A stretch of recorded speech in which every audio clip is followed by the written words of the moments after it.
Rasulullah demam. Rasulullah demam ya. Rasulullah demam. Bahkan ada yang mengatakan bahwa orang yang mati gara-gara demam itu insya Allah matinya syahid karena sakit mati demam. Sayyid Muhammad bin Ali al-Maliki katanya pernah berdoa, Allahumma wal humma wal araq wa mautat sayyidil arab.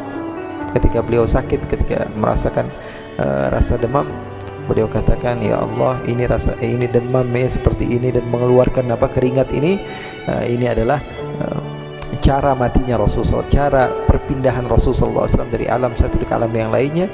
Ini adalah cara intiqalnya Rasulullah SAW. Beliau katakan, Abdullah bin Mas'ud melihat Rasulullah SAW ketika itu dalam keadaan demam. Min fayhi jahannam, kata Rasulullah, innal humma min fayhi jahannam fabriduha bil ma'. Demam itu datangnya dari mana? Panas dari neraka, maka dinginkan dengan air, karena api itu mati sama air.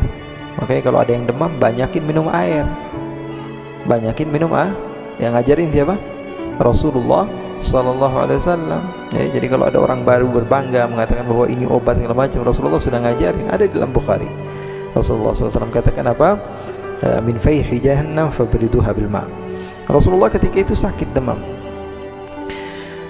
Maka Abdullah bin Mas'ud mengatakan, ya Rasulullah, innaka tu'aku wa'kan syadidan. Kata, ya Rasulullah, sepertinya aku melihat engkau demam sudah tingkat tinggi ya Rasulullah. Qala ajal inni u'aku kama yu'aku rajulani minkum. Kata Rasulullah, betul, saya merasakan demam ini seperti yang dirasakan oleh dua orang dari kalian, double sekaligus. Nah itu yang saya rasakan sekarang. Rasulullah, boleh nggak sakit demam? Boleh, karena itu khafiful marad. Seperti akidah yang kita yakini bahwa wajaizun fi haqqihim min aradi bighairi naqsin ka khafifil maradi.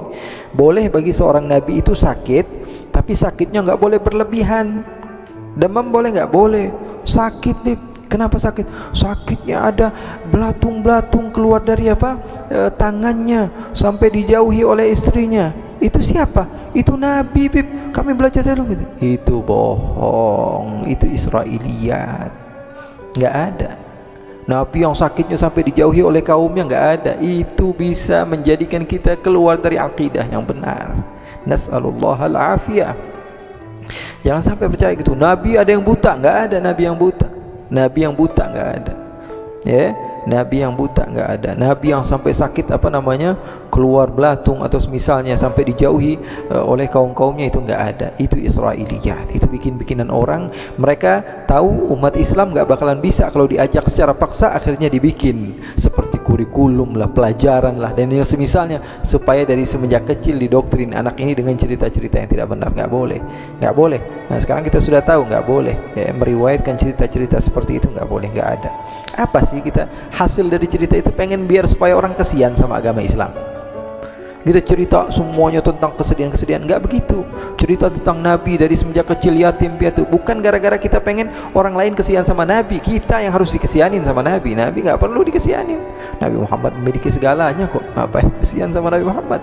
Nabi Muhammad SAW afdalul makhluk ala al-itlaq. Nabi Muhammad makhluk terbaik secara mutlak. Enggak perlu kita kesian sama Rasulullah SAW.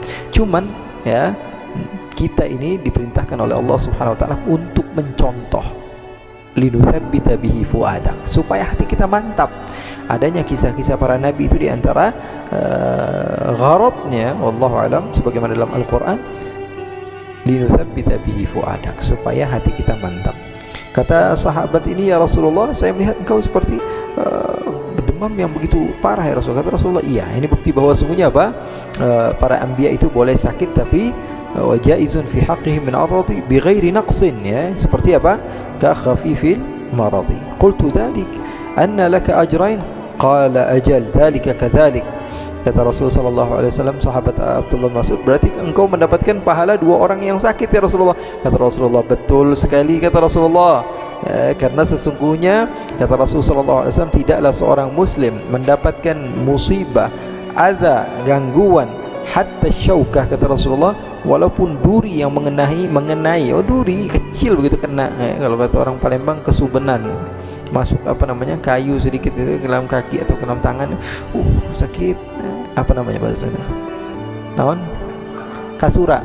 Kasura eta ya. Itu yang paling sedikit tuh, kata Rasulullah SAW. Fama fauqaha, selebihnya dari itu dapat pahala, tergantung daripada apa yang kau kena, kata Rasulullah SAW. Kata Rasulullah SAW, Allah akan ampuni dosa-dosa dan Allah Subhanahu wa taala jauhkan dia daripada Allah Subhanahu wa taala akan ampuni kesalahan-kesalahannya, dan Allah Subhanahu wa taala akan angkat dosa-dosanya seperti ketika pohon itu menjatuhkan daunannya. Itu kata Rasulullah sallallahu alaihi wasallam. Mudah-mudahan Allah Subhanahu wa taala berikan kita kesabaran, ketabahan, dan Allah Subhanahu wa taala ampuni dosa kita. Tahu kok muka-muka kalian tuh muka-muka banyak musibah nih, kelihatan dari mukanya tuh sedih terus. Sama seperti saya, setiap manusia itu saya katakan apa? Musibah. Tapi sekarang sudah tahu, setiap dapat musibah kita dapat dari Allah Subhanahu wa taala ampunan, dapat dari Allah Subhanahu wa taala. Apalagi kalau kita berharap pahala dari Allah Subhanahu wa taala, kita bukan hanya mendapatkan ampunan, akan tapi kita juga mendapatkan pahala di sisi Allah Subhanahu wa taala.